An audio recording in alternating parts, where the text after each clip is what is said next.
ज्योत्स्ना पुलकितयामिनी पुल्लकुसुमित द्रुमदल शोभिनी सुहासिनी सुमधुर भाषिणी सुखदां वरदां मातरं वन्दे मातरं वन्दे मातरं। జాతీయ పతాకావిష్కరణ గావించవలసిందిగా గౌరవ ముఖ్య అతిథి వారిని కోరుకుంటున్నాం. అందరూ లేచి నిలబడాలి.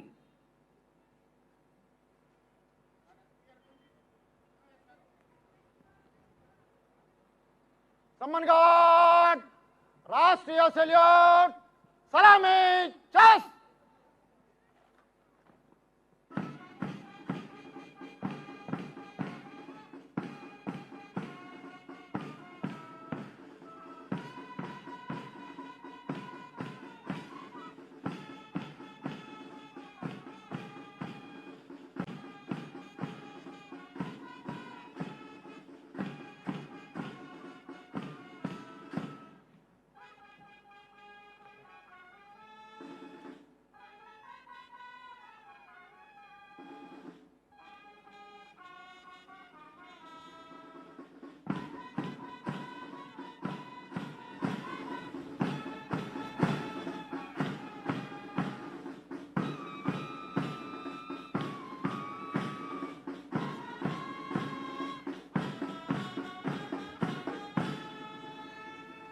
सम्मान गार्ड, बाजू, चेस।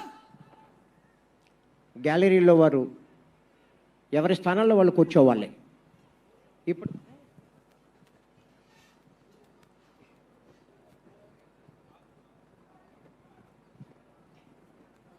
परेड कमांडर सम्मान गार्ड का DSP Srihar Rao reaching the dais to submit the report to the chief guest of the day, respected Deputy CM. श्रीमान, स्वतंत्र दिवस परेड पर आर्म्ड कंटिंजेंट 1, एनसीसी कंटिंजेंट्स 5 आपका निरीक्षण के लिए हाजिर है। Parade Commander DSP Srihar Rao submitted his report saying that Swatantra Dinotsava parade पर district armed reserve contingent NCC band and brass band आपके निरीक्षण के लिए हाजिर है.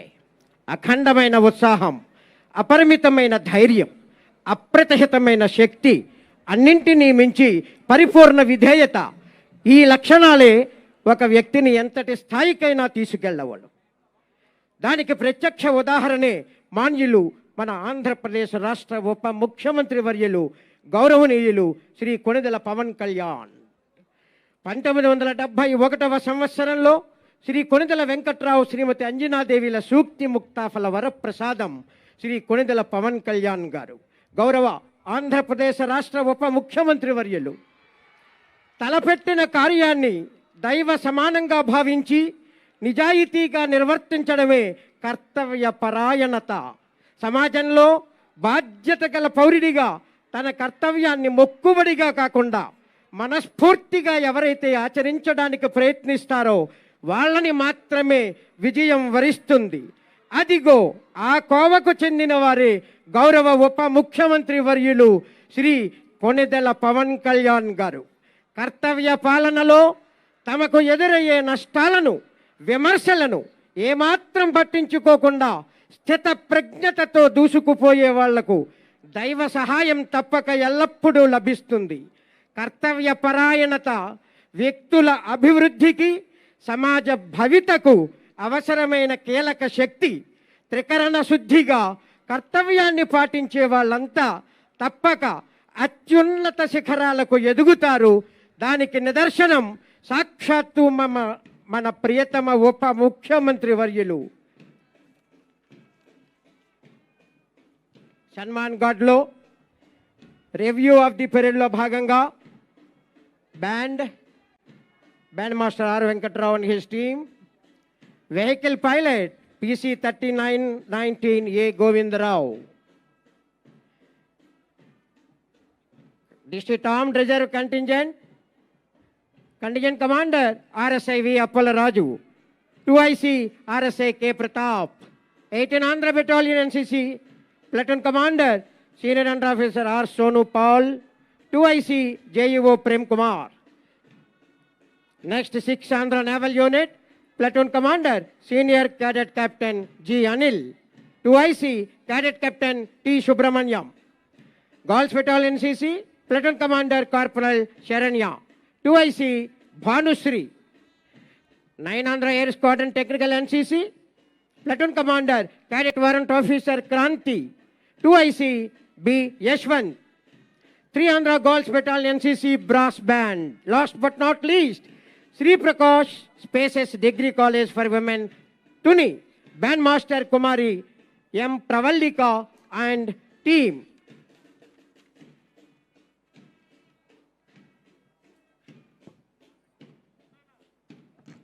Parade review అనంతరం ముఖ్య అతిథి వారితో పాటుగా కలెక్టర్ హరీంద్ర ప్రసాద్ మరియు డిస్ట్రిక్ట్ ఎస్పీ జి బిందు మాధవ్ వారు. After review the parade, chief guest reaching the dais, దేశం ప్రజలే ముఖ్యమనే సమన్నత దృక్పథంతో పిఠాపురం నియోజక అభివృద్ధి ధ్యేయంగా అనేక రంగాలలో 2 సంవత్సరాల కాలంలోనే పిఠాపురం ఏరియా డెవలప్మెంట్ అథారిటీ ఏర్పాటు, రహదారులు పారదర్శకతతో కూడిన అభివృద్ధి, ప్రభుత్వ ఆసుపత్రి పడకల పెంపు, నీటిపారుదల ప్రాజెక్టులు, మహిళల సాధికారత, ఇలా అనేక కోణాలలో కోట్ల రూపాయల వ్యయంతో పిఠాపురం నియోజక అభివృద్ధి స్ఫూర్తి మంత్రం సమిష్టి తత్వం వెరసి ఈ తీర ప్రాంతం నుంచి జాతీయ పతాకం సాక్షిగా మన స్వాతంత్రాన్ని స్మరించుకుంటున్న ఈ రోజు ఎంతో ప్రత్యేకమైనది. 80 సంవత్సరాల అంటే దాదాపు 8 దశాబ్దాల భారత ప్రయాణం. ఒక తరం స్వాతంత్రం కోసం పోరాడింది, ఒక తరం ఆ స్వాతంత్రాన్ని కాపాడింది, మరో తరం దేశ నిర్మాణానికి పునాదులు వేసింది. ఇప్పుడు భారతదేశం మరింత బలమైన, సమర్థవంతమైన, స్వయం సమృద్ధి కలిగిన దేశంగా ప్రపంచానికి నాయకత్వం వహించే దిశగా అడుగులు వేస్తున్న తరుణంలో ఆ మహత్తర ప్రయాణాన్ని మరింత వేగంగా, మరింత గొప్పగా ముందుకు తీసుకెళ్లే బాధ్యత అన్ని తరాల మీద ఉంది, ప్రత్యేకించి కొత్త తరం మీద ఉంది. ఈ సంవత్సరం మన స్వాతంత్ర దినోత్సవానికి మరో చారిత్రాత్మక ప్రత్యేకత ఉంది. మన జాతీయ గీతం వందే మాతరంకి 150 సంవత్సరాలు పూర్తవుతా ఉన్నాయి.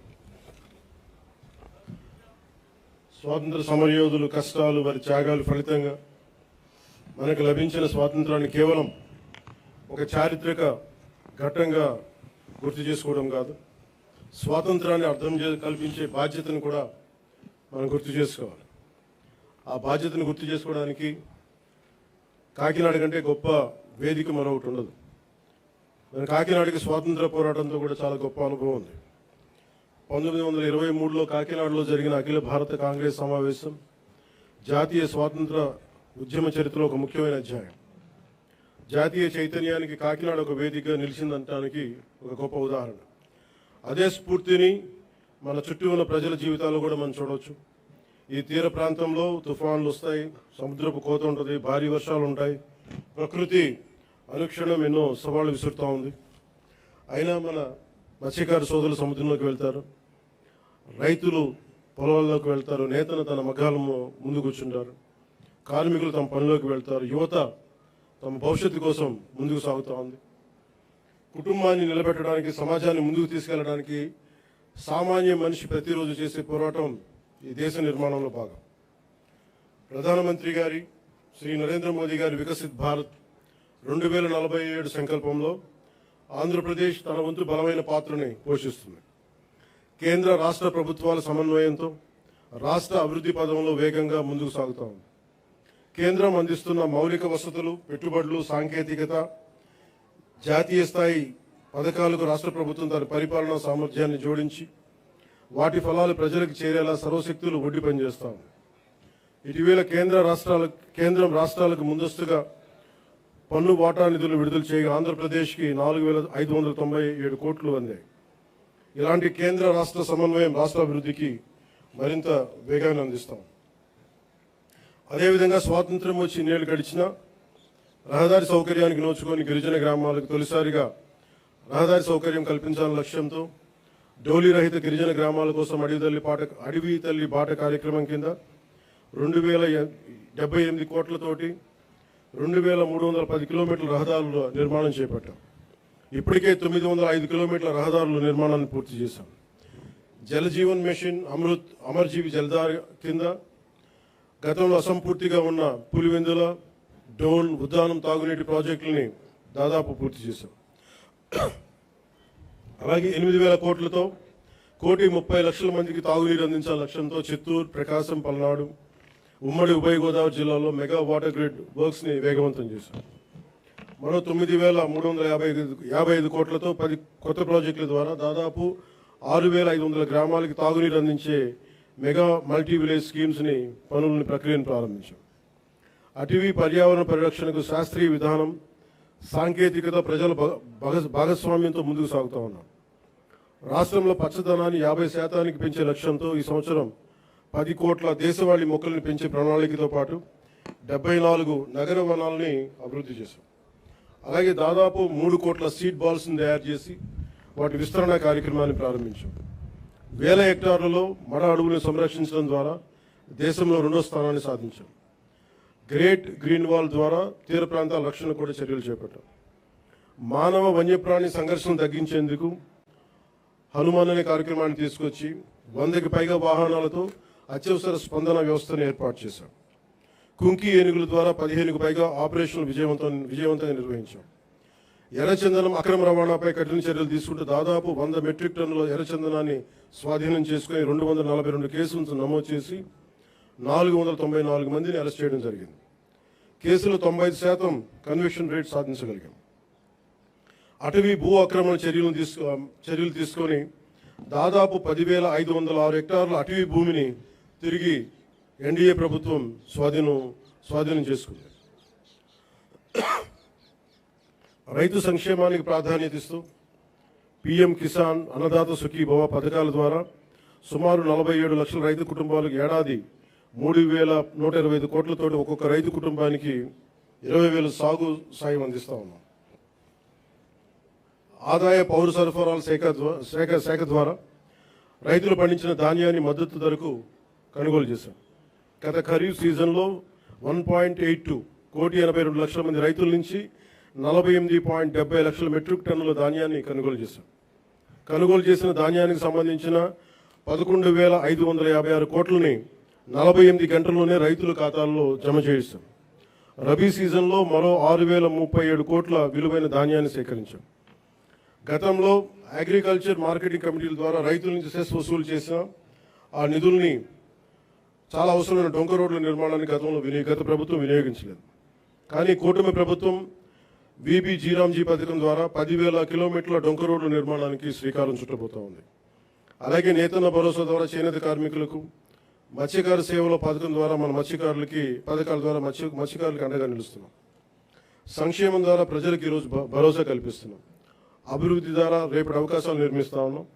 గౌరవ ముఖ్యమంత్రి శ్రీ నారా చంద్రబాబు నాయుడు గారి నాయకత్వంలో రాష్ట్ర రాజధాని అమరావతిని అభివృద్ధి చేస్తున్నాం.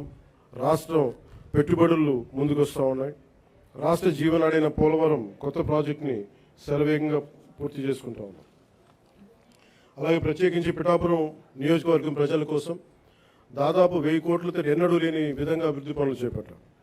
ఇందులో Uppada sea protection wall, roads, drains, తాగునీటి వస్తువులు, రైల్వే ఓవర్ బ్రిడ్జ్, రైల్వే స్టేషన్ల ఆధునీకరణ, 100 పడకల ఆసుపత్రి, దేవాలయాల అభివృద్ధి, నగరవనం, చెరువుల పునరుద్ధరణ వంటి కీలక పనులు ఉన్నాయి. పల్లె పండుగ, వీబీ జీరాంజీ వంటి కార్యక్రమాలతో పిఠాపురం అభివృద్ధికి మరింత వేగంగా తీసుకొచ్చాం. నేటి యువతతోటి మాట్లాడటం అంటే రేపటి భారతదేశంతో మాట్లాడటం. అందుకు మీతోటి కొన్ని మాటలు పంచుకోవాలనుకుంటాం. మీరు కేవలం భారతదేశ భవిష్యత్తు కాదు, భారతదేశపు ప్రస్తుత బలం కూడా. ఈ రోజున సమాచారం మనకి క్షణాల్లో చేరుతా ఉంది. But speed is not truth. ఏదైనా నమ్మే ముందు ఆలోచించండి, అనుసరించే ముందు ప్రశ్నించండి, నిర్ణయం తీసుకునే ముందు పరిశీలించండి.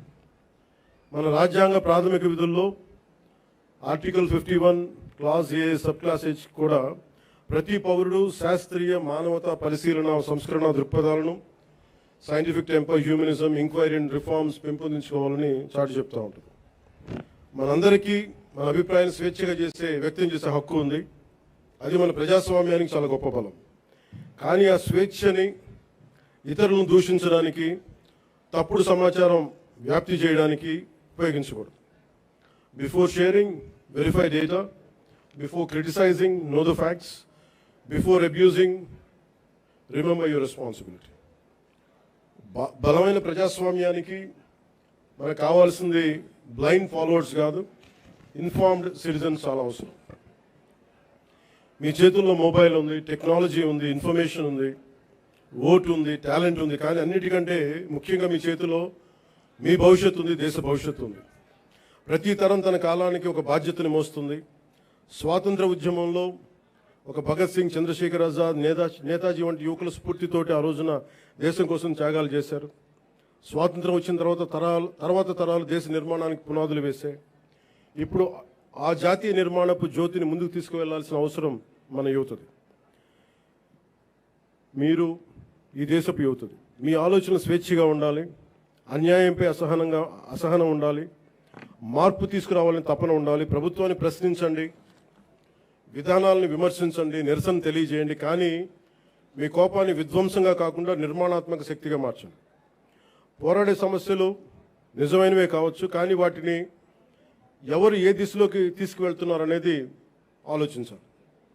వ్యవస్థలో తప్పుంటే వ్యవస్థని ధ్వంసం చేయడం కాదు, వ్యవస్థని సరిచేయడం అంటే మనకు లక్ష్యం కావాలి. నేను కూడా ప్రజా సమస్యల కోసం అనేక ఉద్యమాలు చేశాను.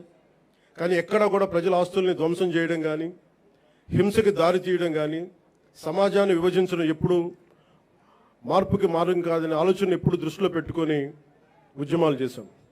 భారతదేశానికి ప్రతిభ కొరవలేదు, అవకాశాలు కావాలి. అవకాశాలను సృష్టించే సమయం ఇది. ప్రపంచంలోని పెద్ద సంస్థలకి నాయకత్వం వహిస్తున్న భారతీయుల నుంచి, అంతరిక్షం నుంచి డిజిటల్ టెక్నాలజీ వరకు, భారత్ సాధిస్తున్న విజయాల వరకు మన సామర్థ్యాన్ని చాటి చెప్పడం, సామర్థ్యానికి ప్రపంచమే సాక్ష్యం. కాబట్టి యువతకి నా పిలుపు ఒకటే: డబ్బుకి మీ ఓటు నమ్ముకోకండి, తప్పుడు సమాచారానికి మీ ఆలోచన నమ్ముకోకండి, ద్వేషానికి మీ భవిష్యత్తును అప్పగించకండి. ప్రశ్నించే యువత కావాలి, పరిష్కారం చూపే యువత కావాలి, అవకాశాలు సృష్టించే యువత కావాలి, భారతదేశాన్ని నడిపించే యువత కావాలి. ఈ తరం చేతిలో ఉన్న జ్యోతి యువత.